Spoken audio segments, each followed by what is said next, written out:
So this is Jessica with RenegadeRadio.net, and I'm talking with Danny Vaughn, lead singer of Tyketto today.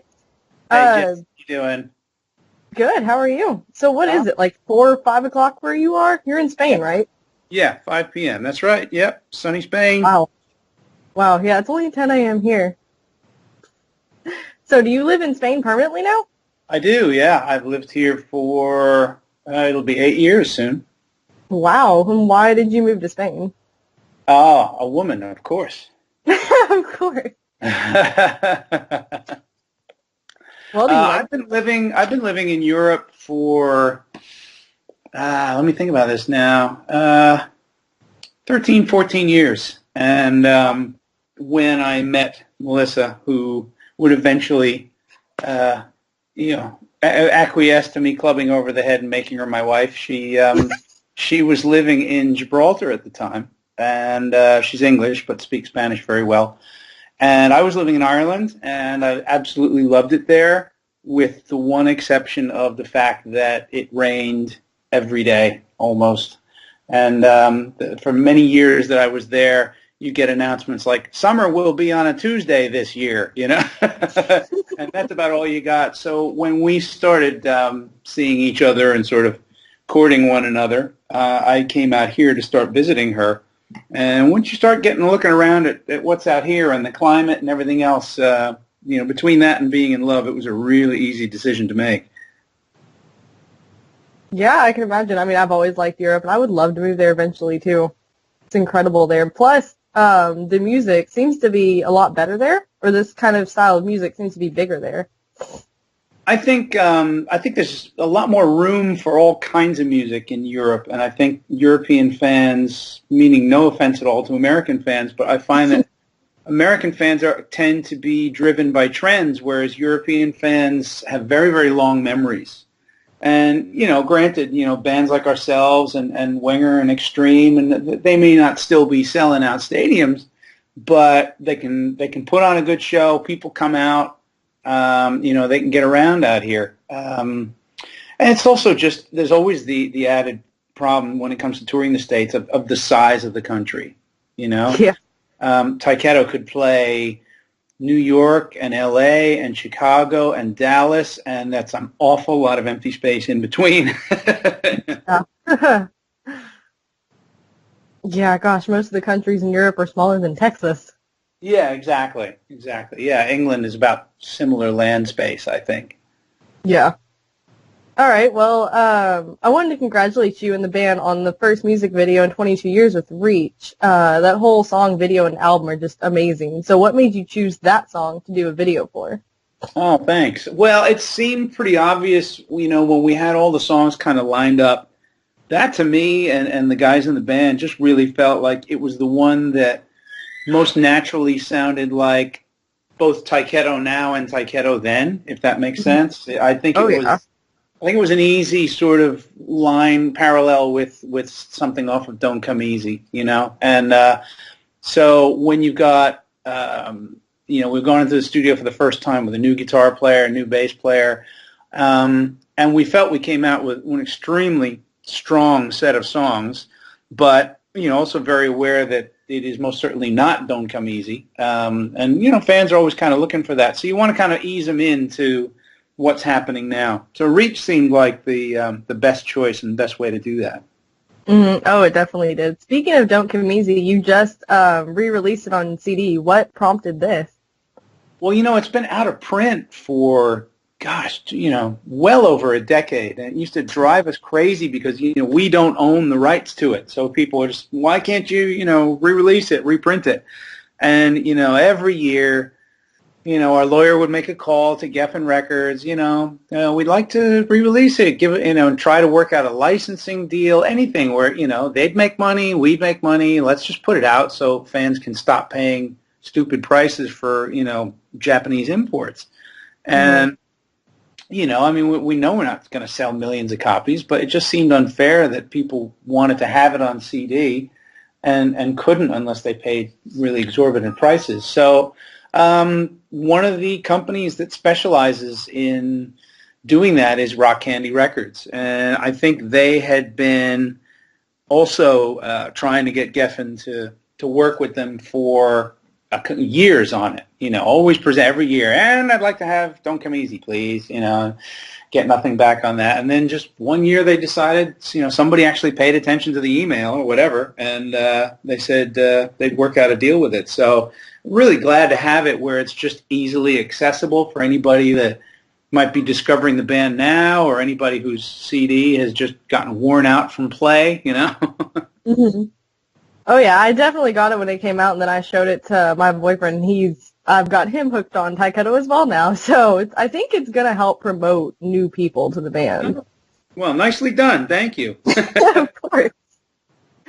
Oh man, if I can make your following bigger on my own, I would.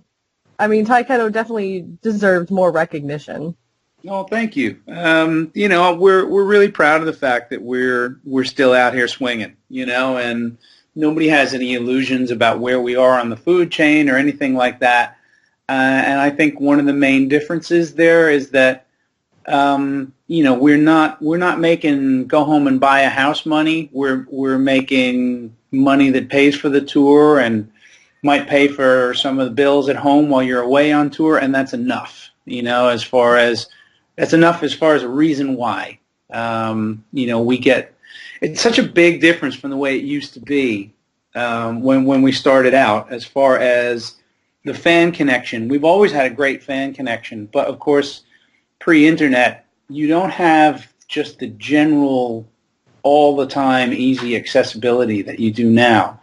And in some ways, I don't like that very much, but in the other ways, I do, which is, somebody wants to write me a letter to talk about a song or an album that they like or whatever, I can get right back to them, and it'll reach me. Whereas, fan mail used to go to an office and somebody would sift through it, and then you'd get the ones they thought you might want to see and all that.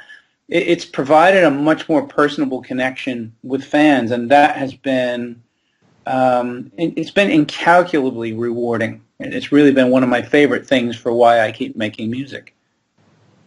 Yeah, and you definitely should, because you're amazing at it. Thank you. Well, I'm not too good at anything else, so I might as well keep it up. Right. But in 2007, you did a farewell tour, right? Yeah, I think it was 2007. Yeah. Yeah, and you basically said Tyketto wouldn't be back, but you are, thankfully. But why the farewell tour at the time? Well, I get to hold up my hand and say, wasn't my idea right there. Okay. That was totally Michael's idea.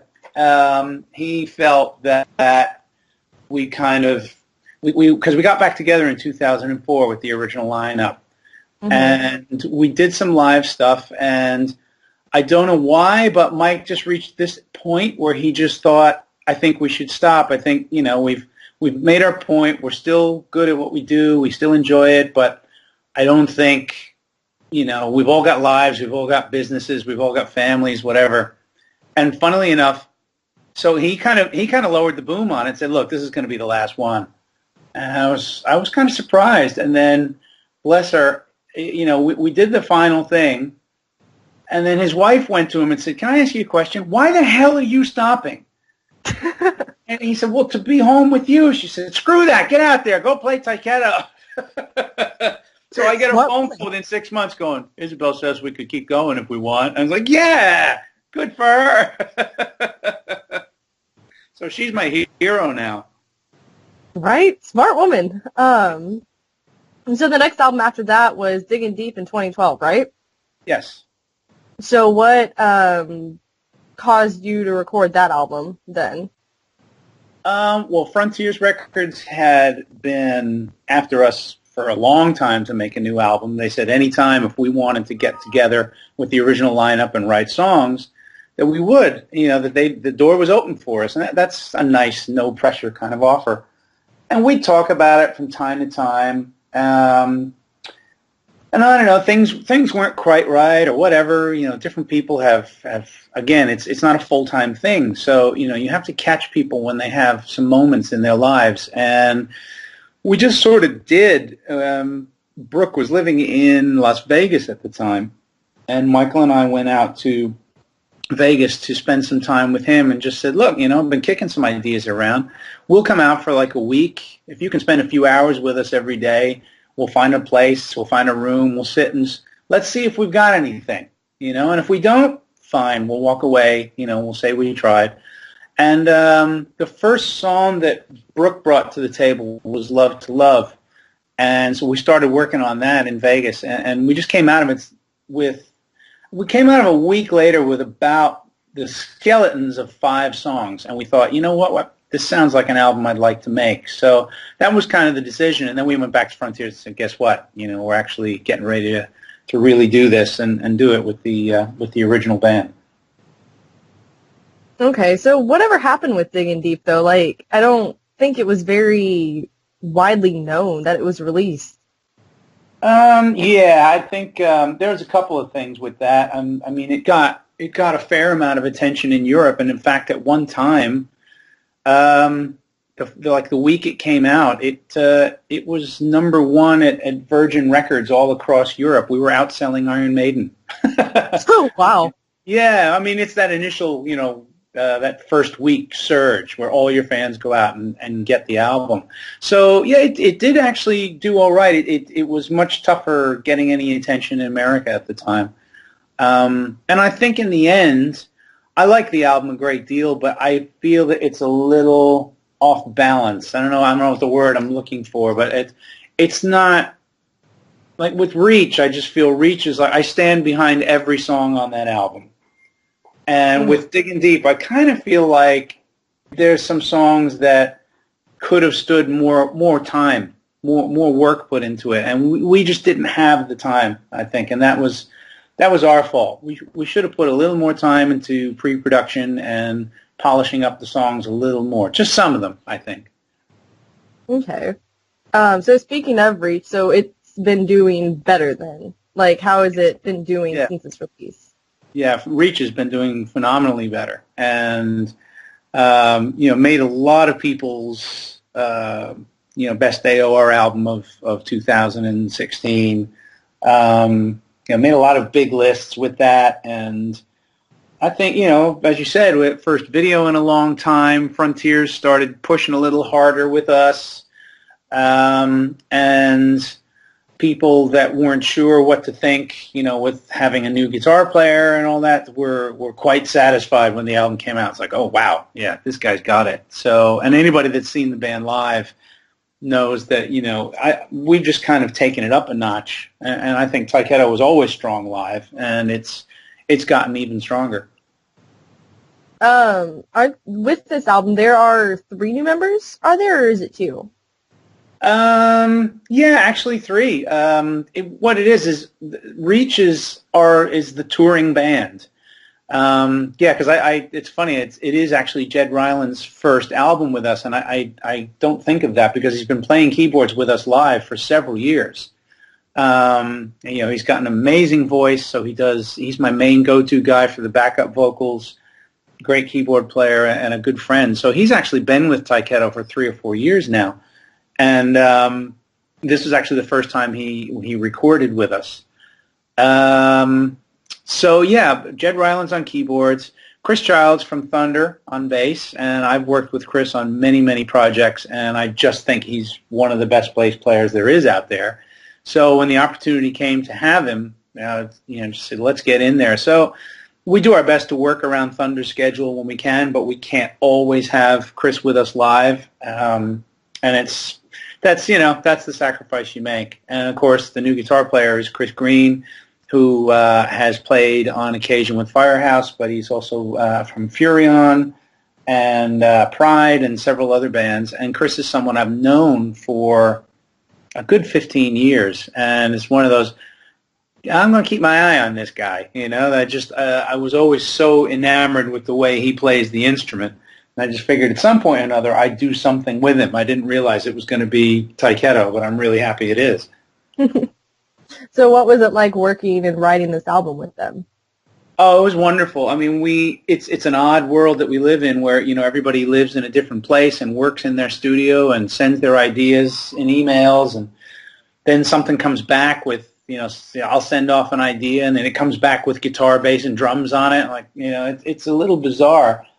But what we had with Reach that we didn't have with Diggin' Deep, and other albums that I've worked on is we had time. That's the writing and pre-production process on Reach took like about a year and a half because we were very relaxed about it. There were periods where each of us might have been out working on something else, so we couldn't, just keep rolling with the songs. But it's great because everybody's got their own little home studio setup, so they can really sort of think about the ideas they want and put all kinds of stuff on, and then you send it back and somebody listens and goes, I like this, I don't like that, I like this, and you change things around. So we had lots of time to really sit and get familiar with our own songs, which, bands don't really get to do that much anymore. It's just not the way the whole business is structured. Back in the 60s and 70s, when a band wrote a new song, they were on tour most of the time. They just play it live for the next 3-4 months, even though nobody had ever heard it before. By the end of that tour, they'd worked out all the problems with the song, and it was ready to record. And so when you got to the album, you had a song that had really been kicked into shape. It's the opposite now. You write the songs, you record them, and then you go out on tour, and a few months go by, and you think of 100 different ways you could have played the song better. Okay, so comparatively speaking, then how is it different when you released your first album, Don't Come Easy, as compared to releasing Reach now? I think those are the two that are actually the most closely related, because we did have, obviously, your first album, Don't Come Easy, a lot of those songs were, had a year and a half, 2 years to really kind of, we play them and play them and play them and play them live before anyone knew what they were or who we were. And so we had work time with it. So I think Don't Come Easy and Reach have that in common, is that they both had a lot of time that was put into their pre-production. Interesting, okay. So I've always wondered, though, where did the name Tyketto come from? Oh, really? I thought everybody knew that. You know what? It's not such a great story, but it is a story, which is that we were in those moments of trying to figure out what to call ourselves, and boy, there were a lot of stupid names kicked around. We were Circus for a week. We were, oh man, I'm trying to remember. There were some very silly names. Anyway, it got to the point where it just got frustrating. We just gave up. And Brooke came. We all lived together, and we wrote songs in the same house, and we rehearsed in the same house, and occasionally we'd have to go out and work and make a little money and eat and all that. But Brooke came back from working one day in Brooklyn, and he said, I don't know, he said, I saw this graffiti on a wall in the really rotten section of Brooklyn. So I think it might be a gang tag or something. He said, but it said Tyketto, and he spelled it, and he said, I don't know why, but I think it's kind of cool. And we all kind of looked at it and like, yeah, that'll do. It's just, I don't know why, but we all just looked at it and said, yeah, okay. So it became the name. And the sort of funny postscript to the story is that about 6 months later, we got the idea of, hey, let's go see if we can find that wall. Because we're a little worried, if we stole somebody's gang sign that, somebody's going to show up at one of our shows and lynch us or something. But so we found the neighborhood, and there was the wall, and there it was. And as it turns out, Brooke probably needs glasses because it actually said Tyketto. So we couldn't take the picture, but I'm glad he misspelled it, because I like what we came up with just a bit better. Yeah, it's very interesting. It's very unique as a name. I mean, it's definitely one people don't forget because it's just so unique. Yeah, we used to get a lot of people thought we were Japanese. That would happen. But there's no word in any language that seems to to mimic it. So we got off lucky there. The closest, I think, and it's not spelled the same, is in Spanish is "te quiero," and that is to want something. Huh. Interesting. Yeah. Okay, so do you have any more tour plans for Reach at all? Because I know you did one across Europe. Well, I was hoping we were going to do a few more shows in the States, but it's all a bit shaky at the moment. So we are playing in Green Bay, Wisconsin on October 27th with the Bullet Boys. It's a charity show, and we are playing the Rock and Skull Festival in Pekin, Illinois, outside of Chicago on the 29th of October. And then we're going to do one at home in New York City in a club called American Beauty, and that is on November 4th. I'm really looking forward to that one because I already know that people from the old clan are coming out, be it starting with, your school friends to, we all started at a club in Brooklyn called L'Amour that was world famous. Everybody played there. Our managers ran the club, and so a lot of the L'Amour people are going to come out, and we haven't seen. It's just going to be one of those nights where it's going to be like a rock and roll high school reunion. Sounds awesome. Maybe I should fly up to New York for that. I think you should. I think it's a good idea. Okay, maybe I will. So then what are your plans for the next year, like 2018? Well, as we get before even that, I mean, once we're done in America, then we're back in Europe, and we're doing a second European tour with Reach. So we're going to do 10 different countries, I think, in November and December.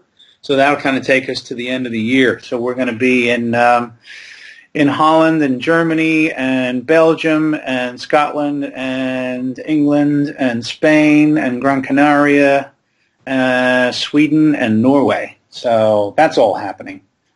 And that's kind of the most traveling about we've done in quite a while because this is our second European tour this year, which, it's just very, very exciting for us to do. So for 2018, not sure yet not sure if that's the year we need to give it a little bit of a rest so people don't get too tired of us, or more importantly, we are doing the Monsters of Rock cruise once again, so that's always brilliant. I have some hopes for a couple of other American festivals that our name is definitely in the ring for, so fingers crossed.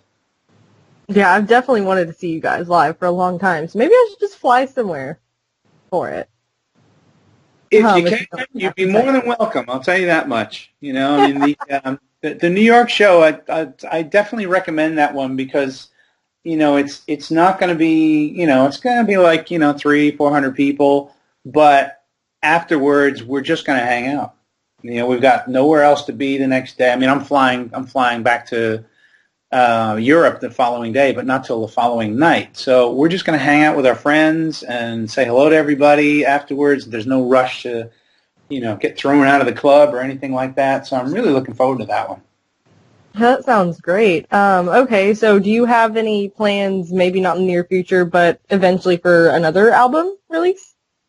Oh, we're definitely talking about it. I don't have the songs yet, that's for sure. There's just been a lot of other projects kicking around that have sort of taken up my time. I'm one of the main singers for a very, very good Eagles tribute band that works a lot in Europe. And we're just gearing up right now for our autumn UK tour because it's like a theater show. So I do a lot of that as well. So I kind of balance the two. So I have to sort of set aside work time for that. And also, if you're familiar with a wonderful singer by the name of Dan Reed from the Dan Reed Network. Dan and I do a acoustic duet thing together. We've done it for a couple years. It's called Snake Oil and Harmony. And it's a real kind of storytellers playing, we play together on stage for, the full length of the show. We play each other's songs. It's very, very free form, and people have really been enjoying it. So we've got another one of those tours coming up. Again, Europe, UK, all of that. That'll be February and March of next year. So, yeah, I'm kind of booked up. Sounds like it. Until next summer, I think. So hopefully next summer will yield some writing time for a couple of projects that I'm in the middle of. That sounds great. So what do you do when you're not working on music and busy like this? Netflix. Yeah. Oh yeah, I'm an addict. I gotta watch myself. I don't know. It's when I travel so much. I mean, last year I think I tallied it up, and I think I took like 45 plane flights, somewhere between 45 and 50, and I think this year is going to do that again. So when I'm home, I tend to really just love being home. I look after the place. My wife and I are very, very fortunate. We live about 20 feet from the beach on the Mediterranean Sea. So it's very, very gorgeous. We're on the southern tip of Spain, in the area called the Costa del Sol. So when I'm down here, in the words of Bon Scott, I know he ain't doing much, but doing nothing means a lot to me. So any favorite shows you have on Netflix then? What did I just get through? I'm almost through the first 4 seasons of Ray Donovan. That's working, and I'm just now checking out. They've just come out with The Mist, and so I'm kind of hanging with that so far because I'm a Stephen King fan. So far, it looks like they've done it pretty well. Daredevil, love Daredevil. That was great. I've been meaning to watch that one. Oh, you got to watch it, but I can't recommend the spin-offs. The Iron Fist, Defenders, Luke Cage. Yeah. Okay, I'll stay away from them. Well, yeah, I'm a bit of a comic book geek, so that's part of it too. Yeah, that's gotten a lot of upheaval in the past few years. It's incredible. I mean, I started collecting comics when I was about 8 years old, and that puts you back to the 1960s. And nobody thought any of that stuff was going to stick around, or it was just something kids did, and then they grew out of. And then something happened somewhere in the 80s where it just became a bigger thing, and it kind of came and went. And then when these movies started exploding, I mean, I'm so pleased that Stan Lee got to live to see it, because he's 90-something now, and all that work and creativity that he put into all that was his life for, 40, 50 years. And to see what it's become, how it's become like a cultural staple around the world. I mean, I'm just really happy he got to see his work explode like that. Yeah, that's got to be incredible because most people don't get to see it until afterwards. Yeah, that's very true. And comic books went in and out of fashion over the years. I mean, there were periods in the 80s where they thought the whole industry was just going to collapse. And, everybody was just going to pack it in.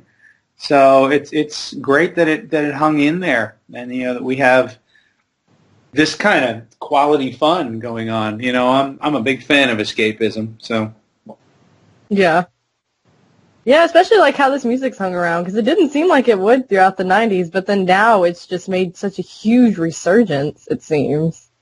I think so. Yeah, I mean, it comes down to a lot of it being that these bands know how to put on a show. So, and I'm not going to badmouth anybody, because there are bands that have done really, really well in all decades, but, there are just bands that haven't had the time to learn how to be entertaining as well as playing their music. So I can remember when I was living in Nashville, I worked in a CD store called CD Warehouse for a good long time because I had kind of stopped doing music for a while.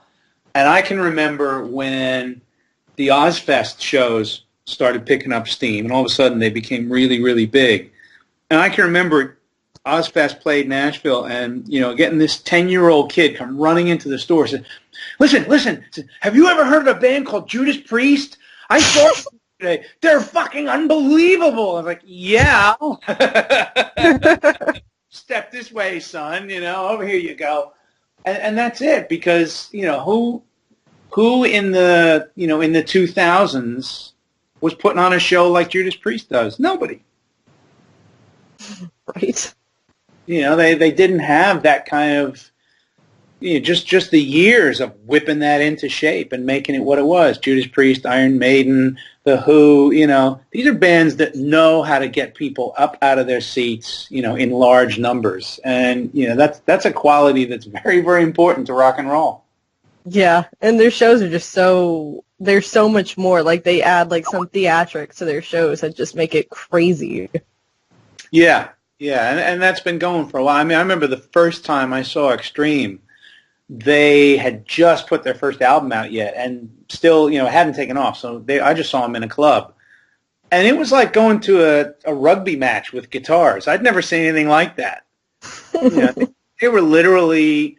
I think at one point, at the end of the show, Gary and Nuno went to opposite sides of the stage and ran at each other at top speed, jumped in the air, and just chest bumped each other. Like I thought they broke ribs. It's just they crashed into each other. And I thought, yeah, and these guys know what's going on. It was a very physical show. I think it still is. I saw them not too long ago, and they're still dead on it. Really good. Yeah, and see, bands like that are just so much more fun to see than someone that just kind of stands there the whole time. Yeah, I mean, one of the bands that I grew up with, and I know they're more of an East Coast phenomenon, but they're still out there doing it, and they're one of the best live bands ever. Is Kix? I love them. I saw them recently too. There you go. So you see a Kix show. Steve Whiteman was like one of my original idols when I was just sort of starting out playing in clubs and stuff, and I'd go see them, and he was just so much larger than life, and just thought, how does he do it? How does he stay on top of it? He always has something to say. He never seems like nothing seems to stop him and all that. He was just like, you're just riveted by him. And I was really fortunate that early on in my own kind of struggling, still playing cover tunes and things like that, I got to meet him, and he was just like the coolest guy. And we got to chat a little bit about singing techniques and things like that. And, it was great. And then I think I saw him at the Monsters of Rock cruise 2 years ago. So it had been something like 30 years. It's like, let me tell you a story, and he was just amazed. Like, really? He's like, yeah, we were in Lemoore, we chatted. He says, oh, man, that's so cool. So they're still doing exactly what they did. They haven't found the need to change or bend with any trends or whatever. Kix is Kix. And anybody listening out there that is even considering going to see them live, just go do it, and you will see how it's supposed to be done. Yeah, they still have so much energy. Like, after all this time, they're still just as energetic as they were when they first started out. And just as skinny, which not many bands can say. Yeah, that too. Yeah, I mean, honestly, they look a little older, but other than that, it's the same band. And, I really appreciate when a band puts that much effort into what they do. And still the same sounding vocals, too. I mean, he's always had such a unique voice, and he still sounds basically the exact same. Yeah, he really does. It's pretty stunning. And a little daunting if you've got to go on after him. Yeah, but then again, you do, too. You still sound the same now as when you did when Don't Come Easy came out. Oh, thanks. I'm hanging in there. Well. I'm hanging. I mean, it's you got to be sensible. You got to remember not to try to compete with your 20-year-old self. There's just no point in doing that. So you got to be smart. Yeah, but no, you've definitely held up very well, it seems. Oh, thank you. Anyway, so the live DVD's coming out, so everybody can judge for themselves now. Or just come see you live, which is even better. Yeah, for sure.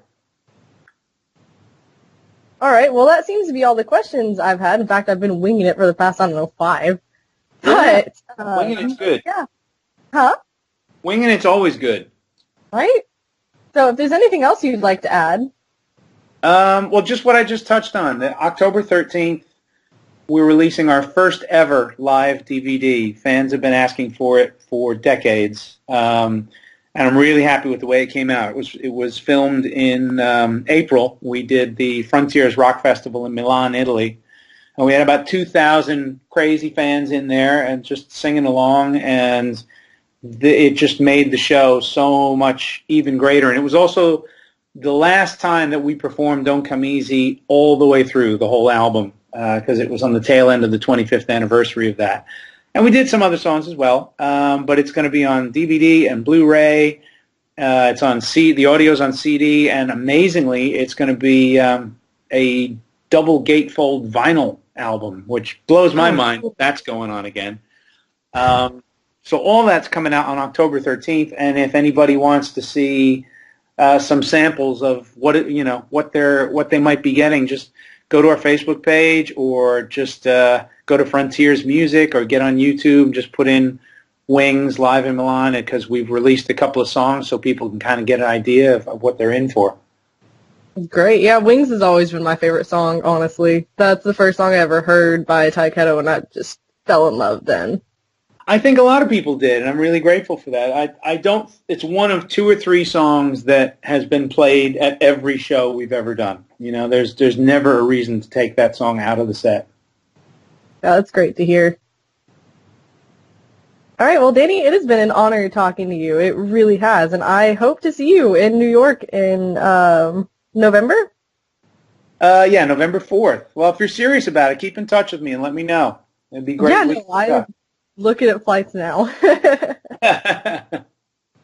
All right. Well, thank you very much. And, you know, if you guys get a chance, whenever you're going to put this out or whatever, if you send me a link, I'll put it on our pages and all that and get as many people, you know, listening to you as well. Thank you. Sounds great. Cool. All right. Well, you have a great rest of your day, even though it's almost over there. But yeah, thanks. You too. And definitely, you know, for what it's worth, a shout out to everybody in Texas who's struggling and dealing with that. You know, actually, it wasn't as bad, but at the end of last year, where I live in Spain, had a similar thing. The whole area, the beach area where we live, was pretty much leveled by flooding. So we do have an awful lot of sympathy, and we just send our love out to everybody in Texas that's struggling right now. All right. Well, thank you for that. Yeah, well, I hope we get down there to visit as well. It's been a long time. Sounds great. If you do, I will definitely be there. All right, cool. Thanks, Jessica. It's great talking to you. Thanks. Great talking to you too, Danny. All right, take care. You too. Bye. Done. Yeah, they still have so much energy. Like, after all this time, they're still just as energetic as they were when they first started out. And just as skinny, which not many bands can say. Yeah, that too. Yeah, I mean, you know, honestly, you know, they look a little older, but other than that, it's the same band. And, you know, I really appreciate when a band puts that much effort into what they do. And still the same sounding vocals, too. I mean, he's always had such a unique voice, and he still sounds basically the exact same. Yeah, he really does. It's pretty stunning and you know, a little daunting if you've got to go on after him. Yeah, then again, you do, too. You still sound the same now as when you did when Don't Come Easy came out. Oh, thanks. I'm hanging in there. Well. I'm hanging. You know, I mean, it's you got to be sensible. You got to remember not to try to compete with your 20-year-old self. You know, there's just no point in doing that. So you got to be smart. Yeah, but no, you've definitely held up very well, it seems. No, thank you. Anyway, well, the live DVD's coming out, so everybody can judge for themselves now. Or just come see you live, which is even better. Yeah, for sure. All right, well, that seems to be all the questions I've had. In fact, I've been winging it for the past, 5. But winging it's good. Yeah. Huh? Winging it's always good. Right? So if there's anything else you'd like to add. Well, just what I just touched on. October 13th, we're releasing our first ever live DVD. Fans have been asking for it for decades, and I'm really happy with the way it came out. It was filmed in April. We did the Frontiers Rock Festival in Milan, Italy, and we had about 2,000 crazy fans in there and just singing along, and it just made the show so much even greater. And it was also the last time that we performed Don't Come Easy all the way through the whole album, because it was on the tail end of the 25th anniversary of that. And we did some other songs as well, but it's going to be on DVD and Blu-ray. It's on the audio's on CD, and amazingly, it's going to be a double gatefold vinyl album, which blows my mind. That's going on again.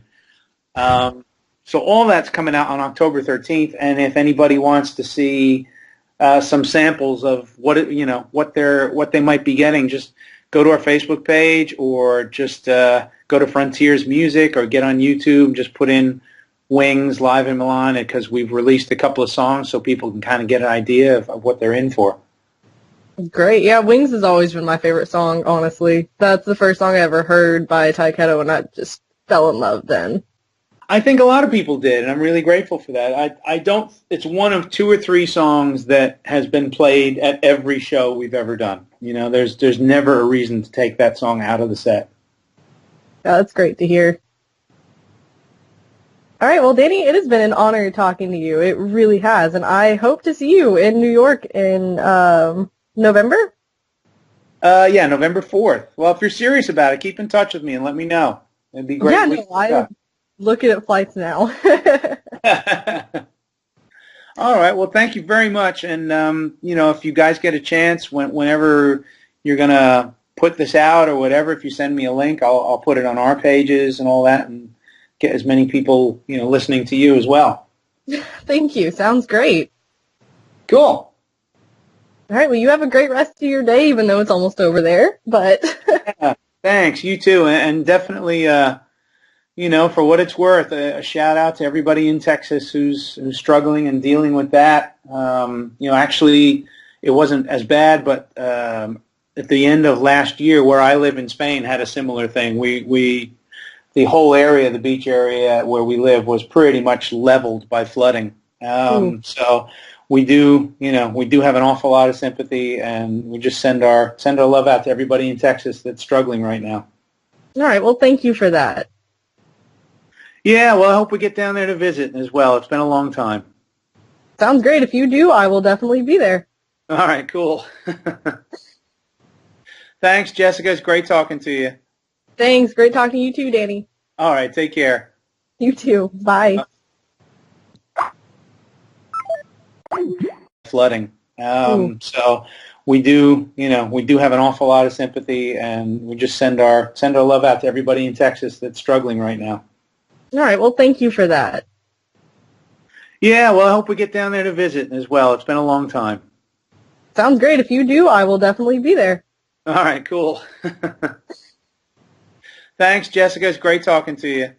Thanks. Great talking to you too, Danny. All right, take care. You too. Bye.